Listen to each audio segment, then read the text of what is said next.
Bonjour à tous et bienvenue. Nous sommes ravis de vous accueillir pour vous présenter les résultats de la 3e édition de l'Observatoire de l'expatriation, réalisée en partenariat avec Opinionway et l'association Union des Français de l'étranger.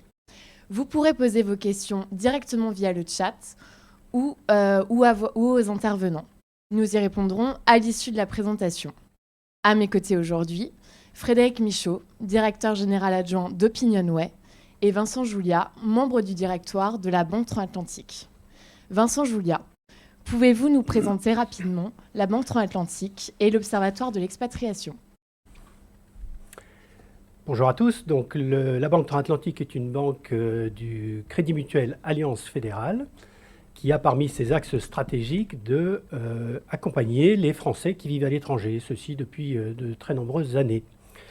Donc nous servons cette clientèle qui est importante dans la Banque Transatlantique, à la fois les Français qui vivent à l'étranger et aussi les institutions et les associations qui les fédèrent dans les grandes villes du monde, qu'il s'agisse des établissements scolaires à l'étranger, des associations de Français étrangers, des alliances françaises, par exemple.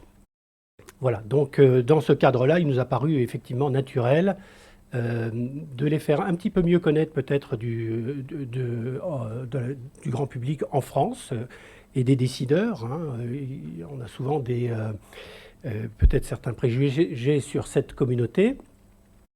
Et avec cet observatoire, nous avons souhaité à la fois préciser un petit peu le visage de ces communautés françaises à l'étranger, et puis leur donner la parole, leur donner l'occasion de se prononcer sur leur attachement, leur lien avec la France et leur vision de la France également. Et dernier point aussi, c'est que cet observatoire est un moyen de collecter de la donnée qui peut être très utile pour la prise de décision en France. Pour la 3e édition de l'Observatoire s'intéresse à l'actualité électorale française et à l'intérêt que les Français expatriés lui portent. Pourquoi ce choix ? Alors chaque année, dans cet observatoire, nous avons deux parties. Une partie dite barométrique qui consiste à interroger chaque année les Français de l'étranger sur des questions récurrentes qui permettent de détecter des tendances, des évolutions dans les profils et la façon dont ils vivent leur expatriation. Et puis nous avons des questions d'actualité, effectivement, pour essayer de profiter de cette enquête que nous faisons auprès d'eux pour connaître leur façon de réagir à des sujets d'actualité. Donc l'année dernière, nous les avions évidemment interrogés sur l'impact de la crise Covid, sur leur vie d'expatriés. Et puis cette année, compte tenu du contexte électoral, il nous a semblé intéressant de les interroger sur leur rapport à l'élection présidentielle et leur intérêt pour cette élection. Très bien, merci Vincent. Je me tourne désormais vers Frédéric. Pouvez-vous nous rappeler quelques mots sur la méthodologie de cette enquête ? Oui, absolument. Alors, cette enquête est une consultation. C'est-à-dire que nous avons sollicité, grâce à l'Union des Français de l'étranger, à la base de contact, nous avons sollicité 300 000 personnes donc, qui résident en dehors du territoire métropolitain et nous les avons invités à participer à cette consultation. Sur ces 300 000 personnes sollicitées, 12 190 personnes très exactement ont participé à la consultation et parmi celles-ci, 10 070 personnes ont validé leur réponse, ce qui fait au final un taux de participation de 3,4%, ce qui est un bon taux de participation. C'est déjà le signe d'un intérêt de la part des expatriés pour cette observation, pour cette consultation. Et puis surtout, ce chiffre de plus de 10 000 répondants, au-delà du seuil symbolique, c'est surtout un chiffre en augmentation par rapport aux précédentes éditions de l'Observatoire. On avait interrogé 9 739 personnes l'année dernière. C'était un taux de participation de 2,6%. C'était déjà un taux élevé, mais on fait encore mieux cette année. Donc vraiment un observatoire qui s'inscrit dans la longue durée. Cette enquête a été réalisée par questionnaire auto-administré en ligne et la consultation a eu lieu du 5 au 16 janvier 2022. Donc ça, c'est pour la partie consultation. Et puis, on a en miroir réalisé une étude de façon un petit peu plus classique auprès d'un échantillon de Français qui résident en métropole. Et là, c'est un échantillon national représentatif qui a été interrogé. Précisément, 1063 personnes ont été interrogées. Cet échantillon, c'est vraiment l'échantillon grand public classique, méthode des quotas qui nous permet d'assurer la représentativité de l'étude. Un échantillon qui lui aussi a été interrogé par questionnaire auto-administré en ligne, à peu près à la même période, du 19 au 20 janvier 2022. Donc vous le voyez, des résultats très récents. Pouvez-vous nous dire alors qui sont les répondants expatriés? Quels sont leurs profils? Et oui, absolument. Quand on fait une consultation, c'est le premier élément qu'il faut regarder, au-delà du taux de participation, au-delà du taux de réponse. On a vu qu'il était bon. Il faut ensuite regarder la structure des personnes qui ont répondu à cette participation. Alors, quand on regarde le profil des répondants, on observe que le profil est un petit peu plus masculin. 55% d'hommes ont participé à la consultation contre 45% de femmes. C'est l'inverse dans la population française. On a 52% de femmes et 48% d'hommes. En termes d'âge, les moins de 35 ans sont un peu sous-représentés, 7%. Le gros des troupes, si je puis m'exprimer ainsi, des répondants, ce sont les 35-49 ans, 31%, et les 50-64 ans, 33%. On a tout de même quasiment 3 répondants sur 10 qui ont plus de 65 ans. Et puis surtout, en termes de catégories socio-professionnelles, 2/3 des expatriés qui ont répondu à cette enquête sont des actifs. 37% d'entre eux sont des salariés du secteur privé. On a aussi quelques professions libérales, 4%, 5% de chefs d'entreprise. Là aussi, c'est une proportion qui est davantage représentée que dans un échantillon grand public classique. 5% sont salariés d'une entreprise publique, 6% sont fonctionnaires de l'État, 1% de lycéens et d'étudiants, et puis 27% de retraités dans notre échantillon. Alors si on regarde maintenant, toujours dans le détail de ce profil de l'échantillon, les zones d'expatriation, là aussi on a des éléments qui sont intéressants à relever. La moitié des répondants à cette consultation résident en Europe. 50% très exactement. 18% des répondants résident en Amérique du Nord, 14% en Asie et au Moyen-Orient, et puis dans une moindre mesure, 9% en Afrique, 4% en Amérique du Sud et 2% en Océanie. Merci pour ces précisions, Frédéric. Rentrons maintenant dans le vif du sujet. Vincent, après 2 années de pandémie, peut-on encore dire que l'expatriation fait rêver? Alors, je crois qu'on peut le dire. On peut le dire puisque le premier signe que l'expatriation continue de plaire aux expatriés, c'est que 90% d'entre eux se disent satisfaits ou très satisfaits de leur expatriation actuelle. C'est un taux qui est stable dans le temps. C'est une question qu'on pose depuis 2020 et qui n'a pas baissé. En revanche, quand on regarde un petit peu dans le détail, les très satisfaits sont néanmoins un petit peu moins élevés qu'il y a 2 ans. Le taux de ceux qui se disent très satisfaits est passé de 51 à 42%. On peut peut-être y voir le signe justement d'une certaine... cette érosion est peut-être le signe d'une fatigue provoquée par la pandémie. Quand on les interroge pour savoir s'ils recommanderaient l'expatriation à leurs proches, ils sont toujours très très nombreux à dire oui, à répondre oui. 81% dans l'enquête de cette année. Une très légère érosion, 3 points également, par rapport aux années précédentes. Et puis le dernier signe, évidemment, que l'expatriation leur va bien, c'est que la durée moyenne de leur séjour à l'étranger est toujours de 20 ans. Elle est stable depuis le début de l'Observatoire en 2020, avec une durée médiane à 15 ans.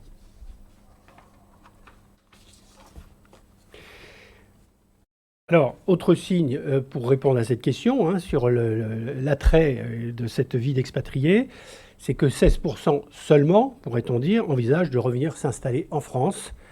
C'est en très légère hausse, il n'y a pas de modification majeure, et on pourrait rajouter une dizaine de points supplémentaires pour ceux qui envisagent de changer de pays. Alors, la raison principale de cette volonté de revenir en France ou de changer, de quitter leur pays, c'est d'abord de se rapprocher de leur famille. Donc là, on se souvient que l'éloignement de la famille est vraiment une des difficultés principales rencontrées par les expatriés depuis le début de la pandémie. Et on le retrouve ici dans ce chiffre de 63%. La deuxième raison pour laquelle qui peut motiver un retour en France, principalement, c'est pour prendre leur retraite. Ils sont 38% à répondre à cette question de cette façon. Et puis, dernier point, pour un certain nombre d'entre eux, 28%, un peu plus d'un quart, visent surtout une amélioration de ces conditions de vie. On peut noter qu'en 2021, ils sont 80% à avoir pu se rendre en France, ce qui veut quand même dire que 20% n'ont pas pu se rendre en France. Ce taux de 20% montant à près de 60% en Océanie, étant à 35% en Asie également. Donc évidemment, ça a pu peser sur l'envie de revenir en France. Nous comprenons donc que les expatriés sont très attachés à la France. Comment suivent-ils l'actualité française ? Alors ça, c'est un des points très saillants peut-être de l'enquête de cette année. C'est un intérêt toujours croissant pour le suivi de l'actualité française. Donc, ils sont 86% à suivre l'actualité française à travers la presse nationale française. C'est un taux en forte hausse de 8 points par rapport au chiffre 2020 que nous avions. Ils sont 53% à suivre l'actualité française à partir des médias locaux, en hausse également de 9 points sur 2 ans. Et ils sont 46% en hausse de 11 points à suivre l'actualité française sur les réseaux sociaux. On peut même noter que les réseaux sociaux sont devenus la deuxième source d'information des moins de 49 ans et qu'elle est également la deuxième source d'information en Afrique, en Asie, en Amérique du Sud. Voilà, ils sont également 30% à suivre l'actualité sur les médias français régionaux. Donc il y a un très fort intérêt pour l'actualité française et qui ne cesse de s'accroître au gré des enquêtes, des consultations que nous réalisons. En parlant d'actualité, depuis plusieurs semaines, la campagne anime notre quotidien. Qu'en est-il pour les Français expatriés ? Suivent-ils également cette campagne ? Alors la réponse est massivement oui. Ils sont 78% à se dire intéressés par la campagne présidentielle 2022. Donc c'est un chiffre évidemment très élevé et qui est probablement une des raisons qui explique les évolutions à la hausse des chiffres que nous avons commentés sur la slide précédente. Ils sont même 82% à dire avoir l'intention de voter aux 2 tours de l'élection présidentielle. C'est dire si les répondants à cette enquête sont intéressés par la campagne. Ils nous disent d'ailleurs qu'ils vont voter localement. Ils ne sont que 2% à envisager de venir voter en France. C'est un vote qui se fera essentiellement dans les bureaux de vote locaux. Alors pourtant, quand on regarde et qu'on compare ces résultats avec ce que nous avons mesuré auprès de l'ensemble des Français, on observe un vrai décalage. Le niveau d'intérêt mesuré dans notre enquête miroir auprès du grand public pour l'élection présidentielle s'établit à 56%. Donc vous voyez, il y a un décalage de plus de 20 points entre le niveau d'intérêt déclaré par les expatriés qui ont répondu à la consultation et le niveau d'intérêt des Français pour l'élection présidentielle. C'est d'ailleurs cohérent avec toute une série d'autres enquêtes qui ont été conduites pendant le mois de janvier. On a bien vu cette pesanteur autour d'une campagne qui ne débute pas avec une grande stabilité des intentions de vote. Alors quand je regarde dans le détail des résultats, je vois quand même des catégories qui sont un petit peu plus intéressées que d'autres.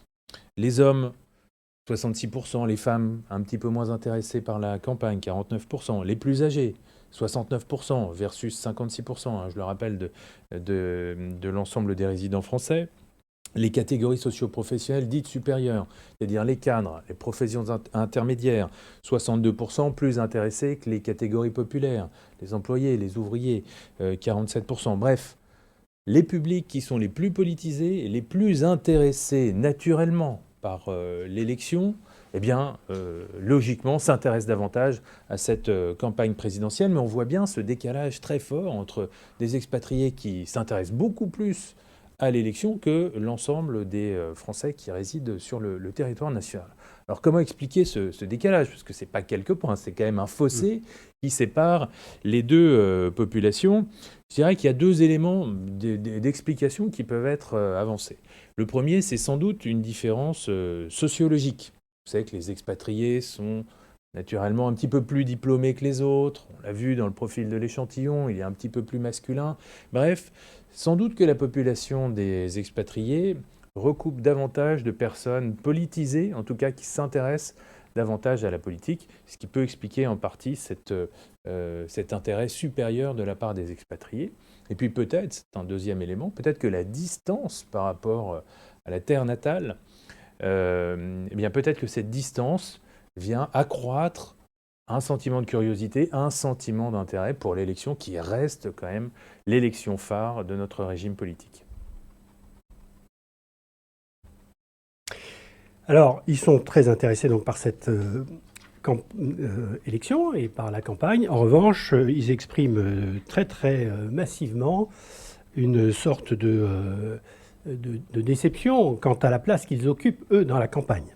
Donc, ils sont 86% à se sentir oubliés des programmes des candidats et autant à considérer que leur situation n'est pas suffisamment abordée dans la campagne.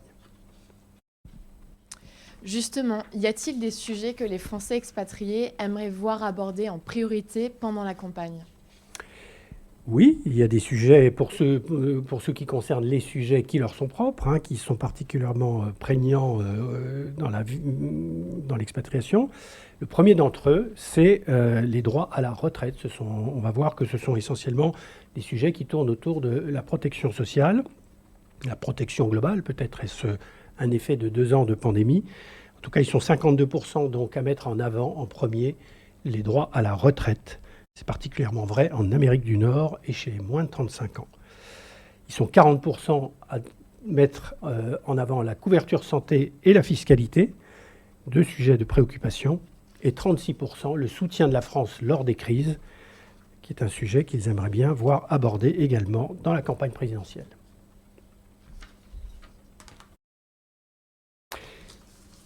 Voilà. Et puis quand on les interroge sur les principaux enjeux de cette élection, eh bien, ils mettent en avant l'environnement à 58%, la protection sociale dont on a déjà parlé à 54%, et l'éducation et la formation à 49%.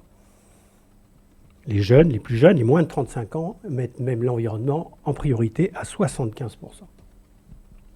Très bien, Vincent. Un petit mot de conclusion. La conclusion, c'est que l'expatriation n'est pas un long fleuve tranquille, mais qu'elle satisfait très globalement les expatriés, même si on a vu qu'il y a un petit peu d'érosion. Deuxième point, je pense que leur attachement à la France, qui est toujours très grand et même stimulé sans doute par 2 années de pandémie et cette élection présidentielle qui se profile. Et puis, troisièmement, on voit que c'est une communauté qui est donc très mobilisée et qui est en attente de solutions à ces problèmes. Merci pour ces différents éclairages. Je vous propose désormais d'entamer la partie de questions-réponses et j'invite les journalistes à lever la main pour que l'on vous donne la parole. Avons-nous des questions? Alors j'ai une première question. Comment expliquer que la fiscalité des expatriés se trouve en 2e position ex aequo avec la couverture santé, Vincent Julia?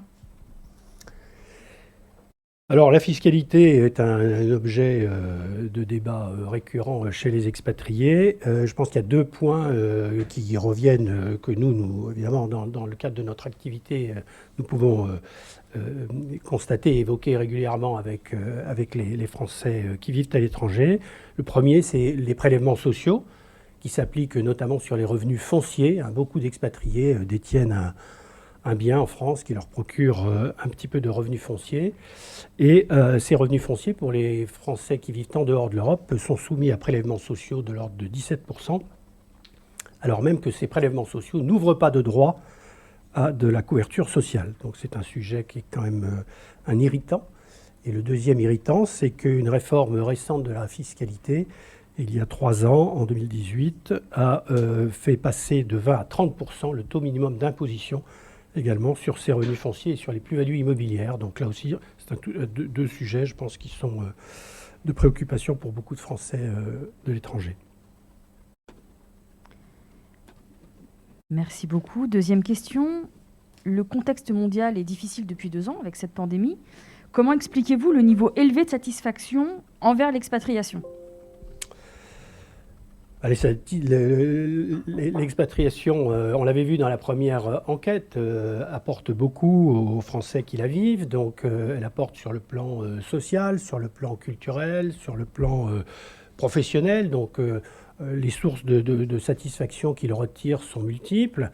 Et même si temporairement, notamment les restrictions de déplacement, de mobilité, font baisser un petit peu l'attrait de cette vie, il faut croire que beaucoup d'éléments demeurent et donc continuent de leur permettre de vivre une vie qui ne leur fait pas regretter cette expatriation. Merci Vincent Julia. Y a-t-il une autre question ? N'hésitez pas à lever la main dans l'outil Zoom ou encore à nous... Alors, Emmanuel Macron avait été arrivé largement en tête des votes des expatriés en 2017. Avez-vous des éléments qui montrent une même tendance pour 2022 ? Non, nous n'avons pas d'éléments, nous n'avons pas interrogé les Français sur ces aspects-là. Très bien, la présentation touche à sa fin. Merci de vous être connectés. Merci à nos 2 intervenants. Le communiqué de presse avec les résultats va vous être envoyé à l'issue de la présentation. Nous restons bien entendu à votre entière disposition pour davantage d'informations. Et surtout, nous vous donnons rendez-vous l'année prochaine pour la prochaine édition de l'Observatoire de l'expatriation Banque Transatlantique. À bientôt.